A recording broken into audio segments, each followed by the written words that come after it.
And if you guys do have issues, do jump in like you did. That was really good that you did that. And so hopefully we got it fixed. So the environment is unpleasant. Rates are up. Supply chain issues are no good. We have COVID and we have hiring difficulties. It's really hard to get talent now. And every headline in the media is negative. Every headline is unpleasant. And in that environment, I have to tell you there's a lot of good news. Good news number one, your sales success is totally and completely within your control, even now. And indeed, especially now. And the reason is that it's really, really easy, incredibly easy to stand out from your competition. And in fact, other sales people. So the way to do that is to swing the bat. And I want you to note the bats here. Now, I need you all to be kind. As a Cubs fan in Chicago, we've only had one season to get excited about. So you can see here the bats are from 2016. We have to swing the bat. I have a bat actually behind me. I don't know if y'all can see it, but this is the one that I walk around with in the office when we're on the phone with each other. It's a Wrigley Field bat that my dad got me for good luck. So we've got to swing the bat as salespeople. And what that does is it allows us to be present. It allows us to communicate proactively. It allows us to be interested and to show our customers that we care. And that's about as complicated as it is. Be present, be proactive, show people that you're interested and that you care, and do these things systematically, right? Don't sit quietly at your desk being interested and caring. Because if you do it in silence, nobody knows about it. You've got to do it in a communicating way so that your customers and your prospects know about it. And the reason this works so effectively is that the competition is not doing these things. The competition isn't doing it. Why isn't the competition doing it? Here is what your competition thinks when the conversation comes to let's get in front of customers and prospects. Well, thanks, but I'm not a used car salesperson. I don't want to bother the customer. Their phone is already ringing off the hook. And if they want to talk to me, they'll call me. If they need it, they'll call me. And of course, your customers can only call you about things that they know about, right? They can't call you about things that they don't know to ask you about. And all of you, give me a yes if you agree, or some detail if you wish. All of you have customers who are buying things from the competition that they could be buying from you right now, as we sit here together. Your customers are buying things elsewhere that they could be buying from you. So Colin says definitely yes, and a yes from Jim, and a yes from Howie, and Joseph, and Monica says amen. Amen, sister, and even hallelujah. They can only ask you about what they know about. And every single day you hear, I didn't know you did that, right? I didn't know you did that. And you're like, I just told you that I do that last month and I know it was you. And he had the exact same reaction a month ago. So just because we tell somebody something doesn't mean they know it. We remember it because we're thinking about our stuff.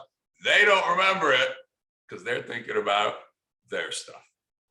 So they can only call you about things that they know about. And all of these things that we just looked at, they're fears.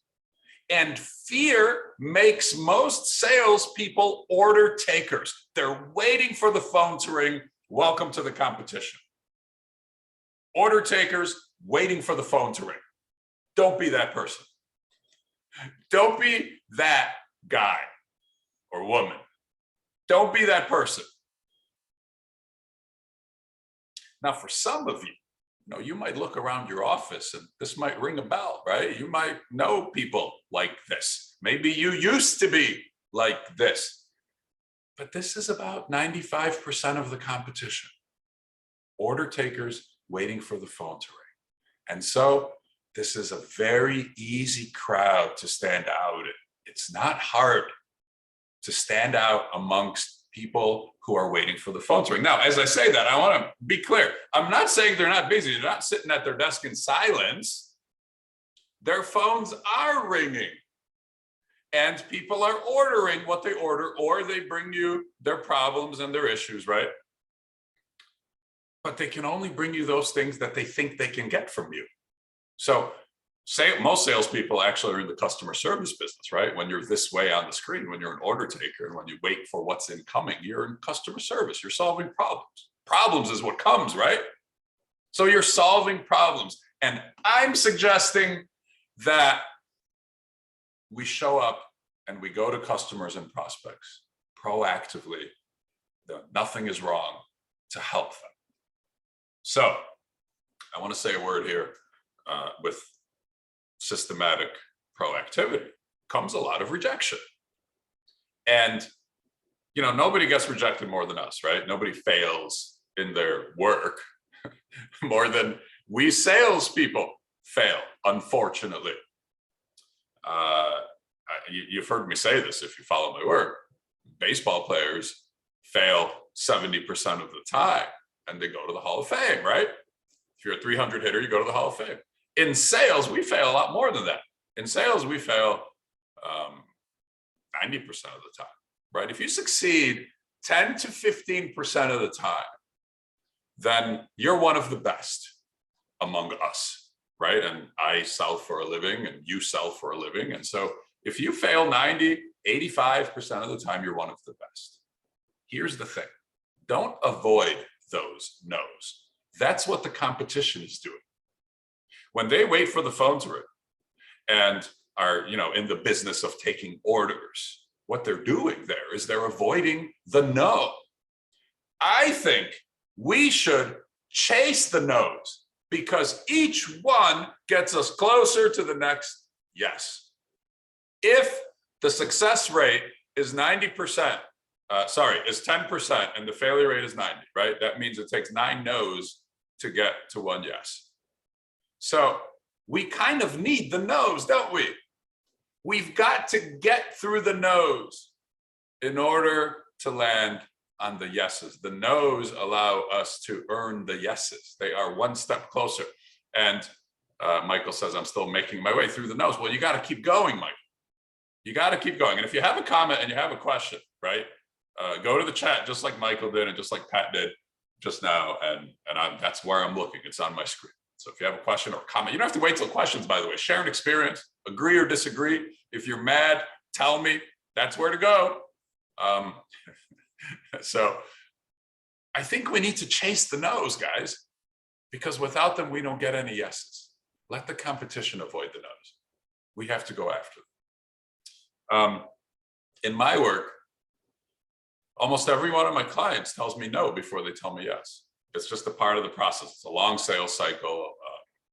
They're 6 to 12 month projects, so they're large projects that I do. And I tend to get a lot of no's first. And most people who say yes first tend to say no. And at first I used to get upset about it. And I was like, oh boy, right, here's another one, like most people. And then it dawned on me that everybody who says no, many people who say no, if I continue talking to them, if I continue working with them, they turn into a yes. So now people tell me no, and I say, all right, we're almost there. It's almost finished. And I actually had a guy a couple of weeks ago tell a prospect, I don't know, maybe he's watching.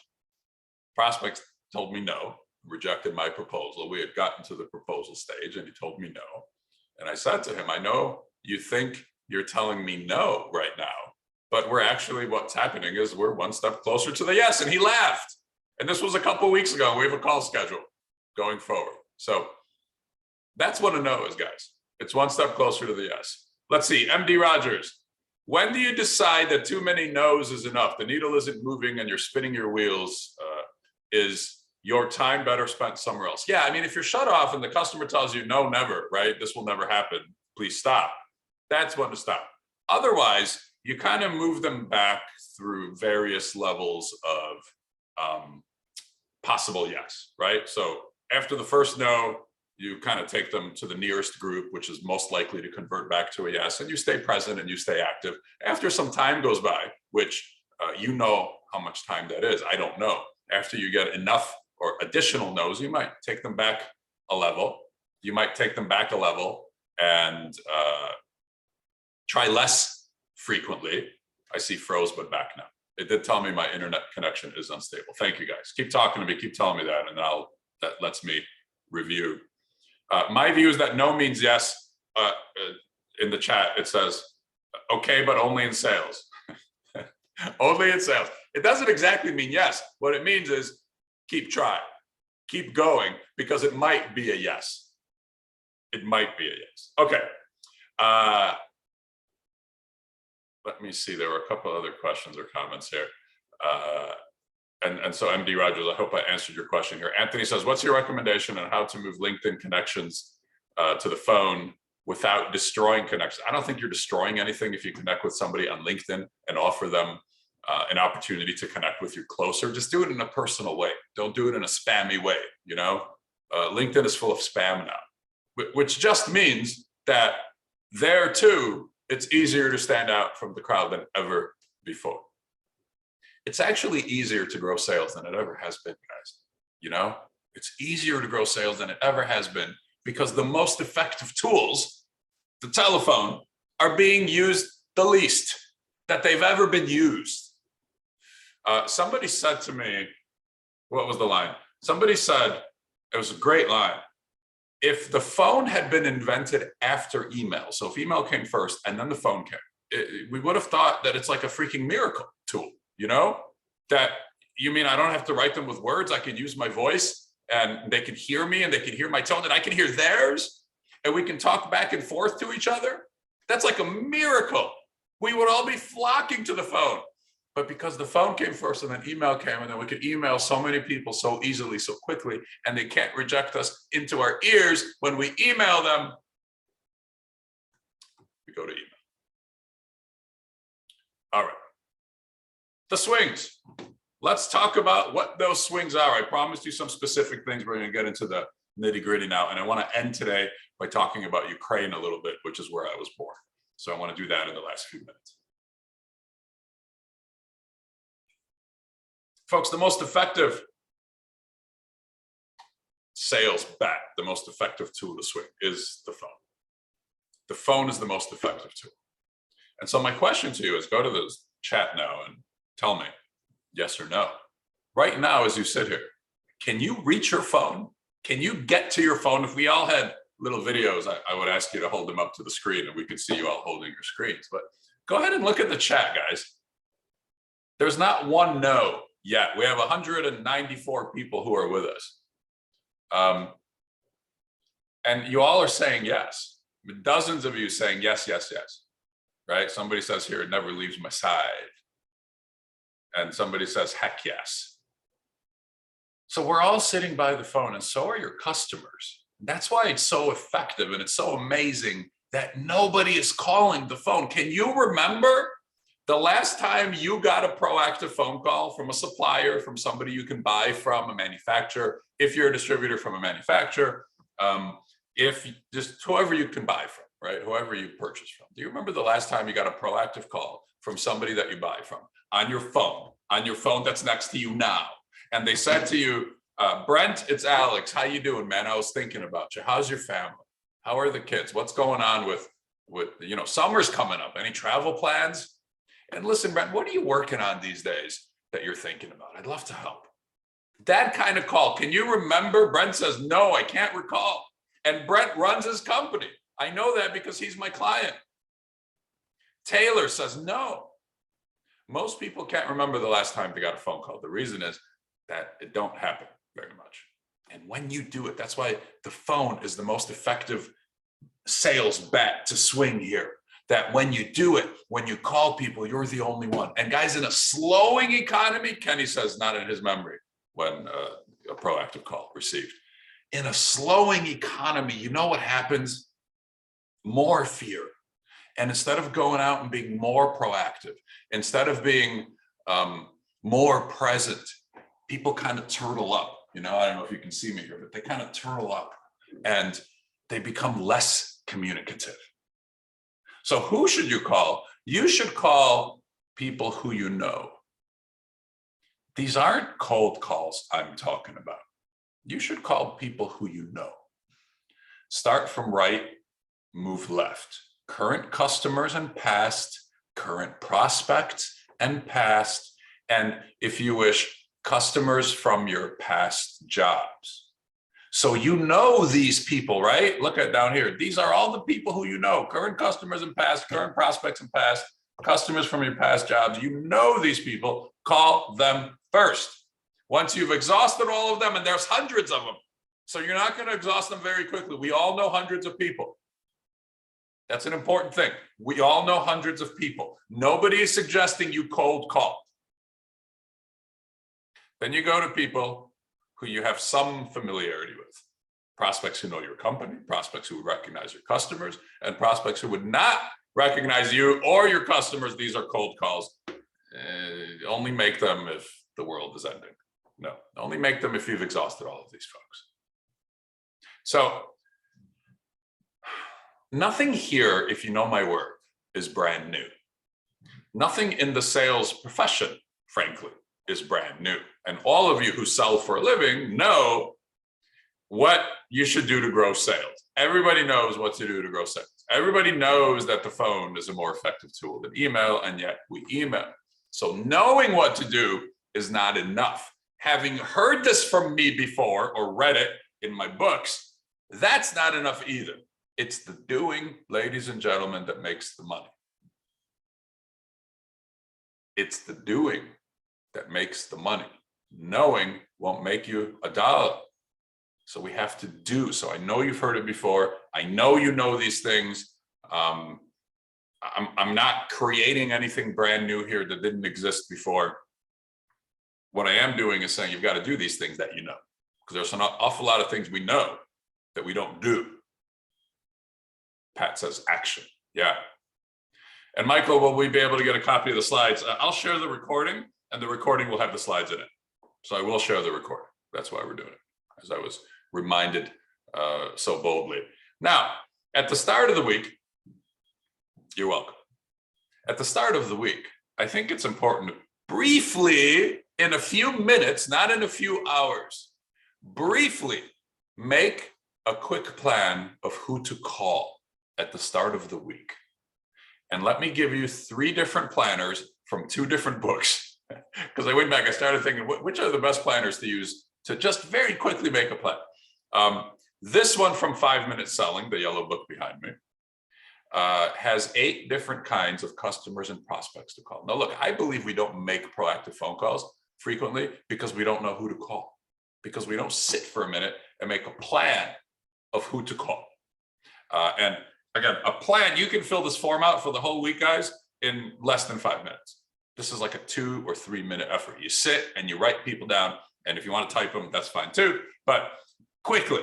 Why? Because you don't need to call the perfect people. You just need to call customers and prospects. You don't need to call the perfect customers and prospects. You just need to call people who know your name and your company name. Now I'm going to dive into some of these categories here because they're coming up a little bit down the road here, and I'm not going to do it now with the planner on the form. Here's another kind of planner. It's very simple. This one is from Pick Up the Phone and Sell, which I need to get in the frame back there, like that. By the way, that white frame does have a book in it, even though I was surprised to hear that some people thought it doesn't. It's just white and it's in the wrong spot. It's the Revenue Growth Habit. So the planner on the screen simply has room for current customers and past, and current prospects and past. And just write them down. Just write down the names of people. We want names of people, not names of companies. We call humans, we don't call companies. We call people. I want you to think of your customers and prospects as people. This one is a monthly plan, and I really like this, also how to Pick Up the Phone and Sell. You go from right to left, top 30 customers who can buy more and what to offer them. Top 20 prospects you've already talked to, they haven't bought yet. And then top 10 prospects you haven't talked to yet, but you'd like to. So great way to make a plan for the month. And then you go to this one and you pull from it and you lay them down for the week. All right, we have some chat items. We go to the questions. When is it okay to call a lead's cell phone versus office phone? Jim, if you know the cell, if you have the cell, if the cell is being shared with you in their email signature, in their business card, you call the damn cell. You don't even think about it. You don't wonder, you don't question, you call the cell. Sherry or Sheer says, do you pause calling between 12 and 2 because prospects will be out to lunch? You know, I don't spend that much time making phone calls. The reason is you get voicemail, and it doesn't take very long. Now, I run my whole business on 3 phone calls a day. 3 calls a day is about 780 phone calls in a year. It usually takes me 5 to 10 minutes to make those 3 calls a day. It's 15 a week, 60 a month, right? It doesn't take me that long. I don't spend hours and hours making proactive phone calls. I do 3 a day. Some when it slows down, I do 5 a day, right? 5 a day is 1,300 in a year. So I'm rarely not done making my calls by 9 in the morning, 9:30. Taylor says, what about social media keeping us updated on people's lives, friends, coworkers, customers, different forms of contact? Yeah, I mean, use social media, Taylor, but you know, in most B2B companies, buying decisions of any import are not being made on social media communications. It's fine, and it's possible to be successful there. And you should be there if you feel like it's helpful to your business. But the real work happens on the phone. Now, Kelly says something interesting here. I tried this and it took more than 5 minutes because I know these customers for over 30 years and I am on the phone for a while. How do you combat that? Well, Kelly, you're having a nice conversation, right? I don't think there's any downside to that. If it takes more than 5 minutes and you know them for 30 years, then you're having a good chat. So if a lot of your customers pick up the phone, have some good conversations with them. Let's see, John says, not only do you call at lunch because sometimes that is the best time to catch them, but also call at 7:30 in the morning before the gatekeeper gets there, okay? And then Samantha says, I get my best calls in during the lunch hour myself. There you go. Good, thank you.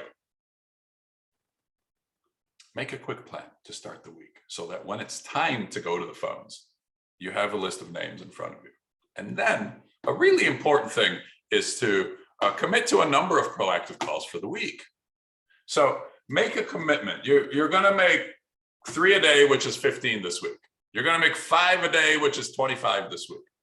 Make a commitment. Now, if you want to make a public commitment, I'm just going to move this a little bit to make it larger here. I've created this pick up the phone and sell sales support, motivation, accountability group. And one of the things we do here is create a commitment post for the week.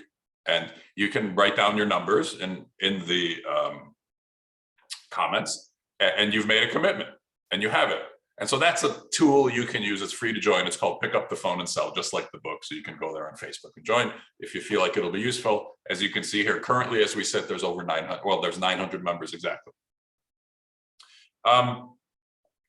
Let's look at some of the categories of customers you can call. Customers you haven't talked to in 6 months or more. Can you think right now of customers you haven't talked to in 6 months? It was a wonderful group to call because they're current customers or they used to be customers and you haven't talked to them in 6 months.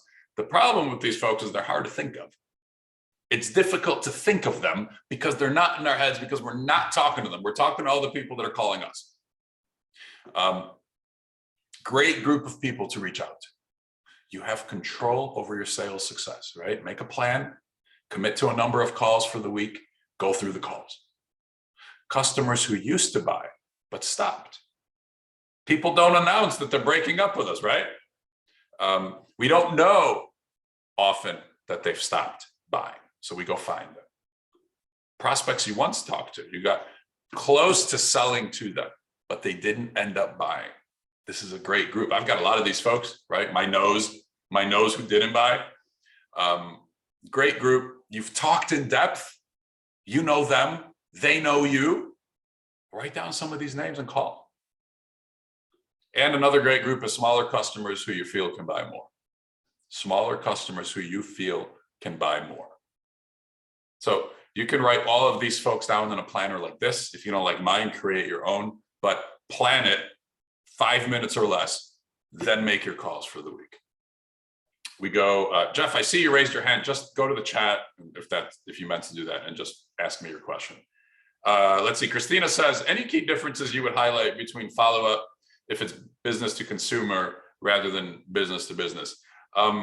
No, I think it would be slightly different, and I think social media will be more effective there, Christina. And I think as a consumer, depending on my relationship with you, I think I'm probably less interested in hearing from you on the phone, probably. Marcella says, I'm inside sales and I get a lot of inbound calls. How do you recommend you go about making calls, and how many? Marcella, first thing in the morning, before the phone starts to ring off the hook, 3 to 5 a day. And because you're leaving messages most of the time, I think you'll be done in 5 to 10 minutes, maybe 50. So that's my recommendation. I hope that helps. And then John, who's correct, says that your previous inbound calls that didn't buy would make a great list to work on for outbound calls. Yeah, I like that. Pablo says, where can we find these templates? So they're in my books, they're on my website. And since you're here, I'm going to send them to you. How's that? Patrick says Alex's website. Yeah, you can go to the site and download them. But I will do the work for you, so you don't have to, because you all showed up, and I want to reward you for that. I don't want to make you take extra steps. Well, there is one extra step I'm going to ask you for. Now, so the ask did you know question seems like a simple sort of step, but it's really important because we can only ask our customers about products that are in our head, right? And if products or services aren't in our head, it's impossible for us to put them into our customer's head. So I think it's really important to have an easy reference to the kinds of services or products that you can offer people. I think it's really important to have a reference in front of our eyes as salespeople that reminds us what to ask our customers about. What can this look like? It can be a simple list, but we want it to be like a one-pager, right? Or some just easy reference. And we want it in front of our eyeballs. And this is one. This is actually out of the orange book, Selling Boldly. So now you have a planner from yet a third book of mine. But this list is set up to write a complete list of products or services on the left. And I realize many of you can't fit a complete list on the left. So you have to go to a much larger, longer list. And then these if-then boxes are great. If the customer buys product or service X, here are the did you knows I can ask them about.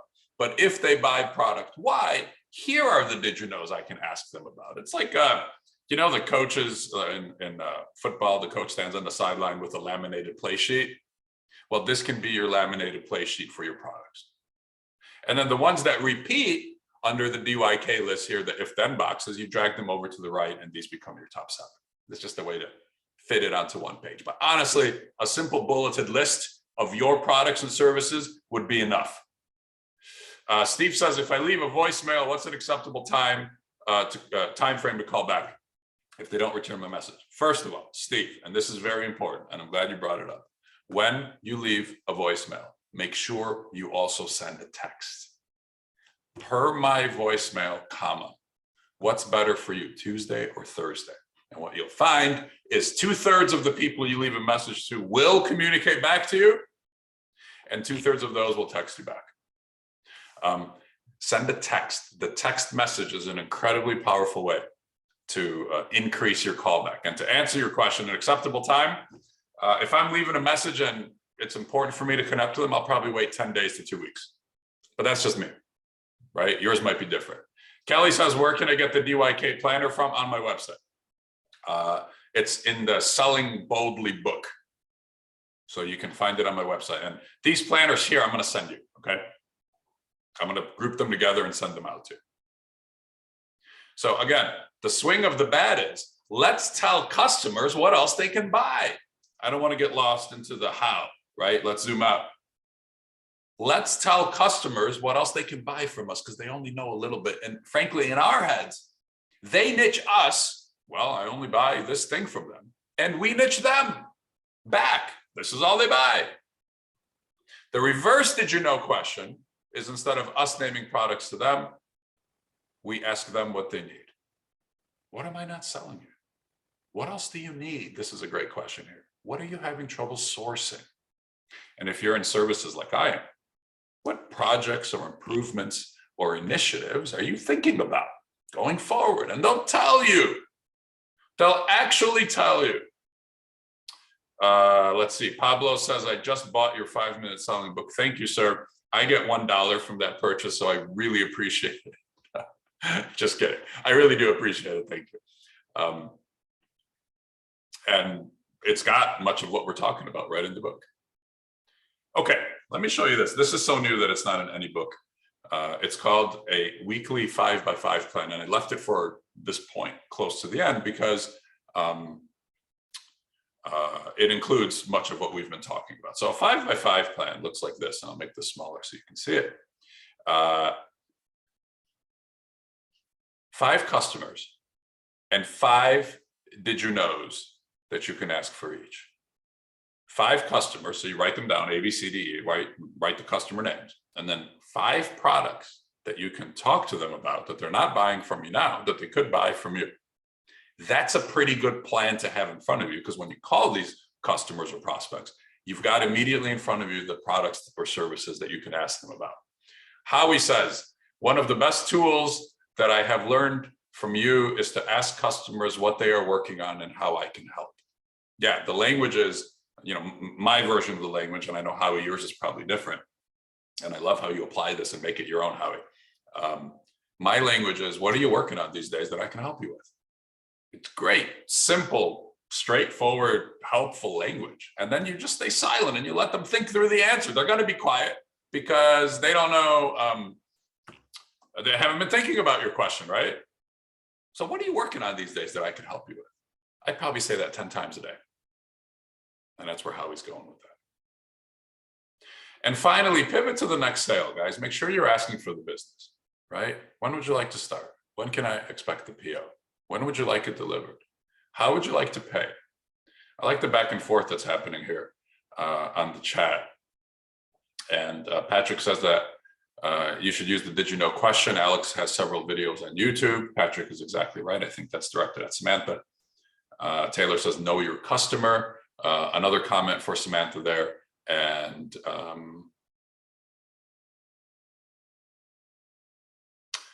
Jim says, I asked, what are you working on that I can help you with? And I got a need in a completely different industry that I'm in. I then reached out to a contact in that industry and I put them in touch and they both loved it. And I won 2 new customers. There you go, Jim. That's the benefit of being proactive and present and helpful. Great story. Now, I'm going to zoom back in so you can see this. When you call somebody and they do pick up the phone, you've basically got 3 parts to that conversation. This is a lot of words, but it's simple here. 1, the opening. How are you? How's your family? 2, we shift to the business. This is did you knows and reverse did you knows. What projects are you working on? What can I help you with? What do you need quoted? Then we pivot to the sale. We ask for the business. When can we expect the PO? When would you like this delivered? And done. That's it. That's how hard this is. If it sounds absurdly simple, ladies and gentlemen, that's because it is. It's exactly as simple as it sounds. Commit to a number of calls for the week, make a very fast plan in 5 minutes or less, and then take your swings. Look at, if we don't take swings, if we're not present, if we don't show up, if we don't communicate, we don't get hits. If we avoid the no's, we get no yeses. The batters who are in a slump, they still take their swings because you don't know where the ball is going, but you know, if you don't swing the bat, the ball ain't going anywhere. There will be no contact. So take your swings. And if you need some help and some support, go to the Facebook group. It's called Pick Up the Phone and Sell, and it's free. Now, I've got Ukraine coming up. Before Ukraine, I want to tell you, I'm asking you to please fill out a Google form with 3 very fast questions. And I'm going to drop the link in to the comments right now. There's the link. It's also on the screen, but I know you can't click on it, but I just put it in the comments. it should, in theory, when the webinar ends, go to that link. Zoom should take you there. That don't mean it's going to happen. So I dropped it here in the chat for you. It may not happen. So there's, and then I'll also email it to you shortly after we're over here. Okay. 3 quick questions. It'll help me improve. Oh, I sent it to the host and panelists. Ray says it's not in the chat. Thank you. I have to change who it's going to. There it is. I want to thank you all for your Zoom and technology related feedback. Ray, is it there now? Just a quick link with 3 quick questions that you can click on right there. Thank you, sir. Okay, let me talk to you about Ukraine. Some of you know this about me. I was born there, and my family hails from Ukraine. And we lived in this little apartment on the left side. And my dad, who I think is on a road trip right now listening to this, he's in the right-hand photo here in the hallway that goes to this courtyard here. And we lived in the 2nd floor apartment here. And when I was 2 years old, my 26-year-old parents dragged us out of Ukraine to America. That's me in front of the building that we lived in. This is 9 years ago, these pictures. Here is that building. You can kind of see. It's exactly the kind of apartment block that is getting bombs dropped on it now. It's exactly the kind of apartment block that is getting destroyed. We lived in the city of Lviv, which is on the western part of the country. And that is where lots of the reporters and the embassies all moved to. It has been bombed, but it has been relatively less destroyed than many of the other parts of the country. It's a beautiful European city. That's the city of Lviv right there. It's a beautiful European city. And here we are 9 years ago, my mom and dad and I having a drink on the square. And you can see it's a nice sunny day outside. And that is where the bombs are falling. So every single day, I thank my lucky stars that I am here instead of there. Every single day before Russia started this war, I thanked my lucky stars that we are here instead of there. Except now I could be dodging Russian bombs, which wasn't on the table previously. So folks, when we get to struggle and when we get to chase the rejections, we get to do it here in America.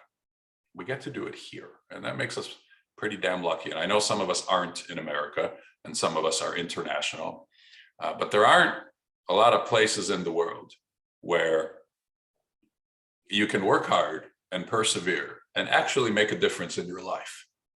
And most of us on this webinar live in a place like that. And that makes us really, really lucky. That's my family now. That's the giant pumpkin I grew last year. Some of you ask about the pumpkin. It ended up weighing 1,113 pounds. It's the 4th largest pumpkin grown in Illinois that year. That's my wife and kids. And here is the family celebrating Easter and Passover together. We have my parents, my kids, my wife Lisa's parents are here, her brother. So that's the whole family all together just a couple of weeks ago. And that is why I work, folks. That is who I work for. That is why I work. And it makes it really easy, you know, because sometimes the work is uncomfortable. Sometimes we have to call people and do uncomfortable work. And it's a whole lot easier if you know why you work and who you work for. So Chris and Ray is in Israel, which is great. And so you might be the farthest. Oh, I'm from Israel. I see. Got it. All right, guys. Your success is totally within your control. It's the 3rd time I've put the slide up. You got it in your control. It's yours to go get. They're all sitting by the phone.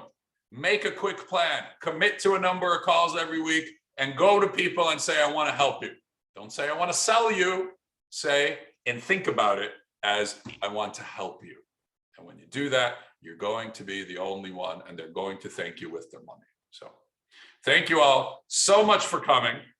Thank you all for being here. It's nice to be with you. I like to do these once or twice a year and get together with my friends and talk about selling more. So thank you for your kind words. I appreciate your supportive messages on the chat. It's great to see your names and to interact with you. Please, once again, here is the link. Please click on the link and fill out the 3 quick questions. I would be grateful. And I wish you all the best with your work. We will get you the planners, and we will get you a link to the recordings shortly. All right. Have a wonderful day. Enjoy your weekend. I'll talk to you soon.